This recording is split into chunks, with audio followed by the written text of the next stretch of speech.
অন্তর্বর্তী সরকারকে উদ্দেশ্য করে বিএনপি সিনিয়র যুগ্ম মহাসচিব রুহুল কবির রিজভী বলেছেন, নির্বাচনের ডেডলাইন দিতে আপনাদের মধ্যে এত দ্বিধা, এত সংকোচ কেন? তিনি বলেন, ৫ আগস্টের চেতনাকে আপনারা ধারণ করতে পারছেন না, তাই স্বৈরাচারের আরেক লোককে আপনারা বসিয়ে রেখেছেন। আপনারা বিভিন্ন জায়গায় স্বৈরাচারের দোসরদের বসিয়ে রেখেছেন, তারা তো আপনাকে ব্যর্থ করবেই।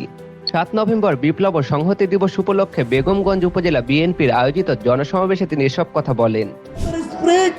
তার যে চেতনা, সেই চেতনাকে ধারণ করতে পারছেন না। নতুন উপদেষ্টা বানানোর প্রসঙ্গ টেনে তিনি বলেন, আপনি আবার নতুন কিছু উপদেষ্টা তৈরি করছেন। নতুন উপদেষ্টা করার অধিকার আপনার আছে, কিন্তু গণতান্ত্রিক আন্দোলনের অংশীজন যারা, তাদের তো একটা অভিমত নেওয়া দরকার ছিল। যে মেয়েটি বিতর্কিত শেখ মুজিবের বায়োপিক ছবিতে অভিনয় করেছে, আপনারা তার স্বামীকে উপদেষ্টা বানিয়েছেন। আপনাকে বিএনপি সমর্থন করেছে, যারা গণতন্ত্রের জন্য আন্দোলন করেছে তারা সমর্থন দিয়েছে, বৈষম্য বিরোধী ছাত্ররা সমর্থন দিয়েছে, কিন্তু আমরা তো আপনাদেরকে সমর্থন করে যাচ্ছি, কিন্তু মাঝে মাঝে কথা বলতে হয় কেন? এর আগে সমাবেশ উদ্বোধন করেন বিএনপির কেন্দ্রীয় কমিটির ভাইস চেয়ারম্যান বরকতুল্লাহ বুলু।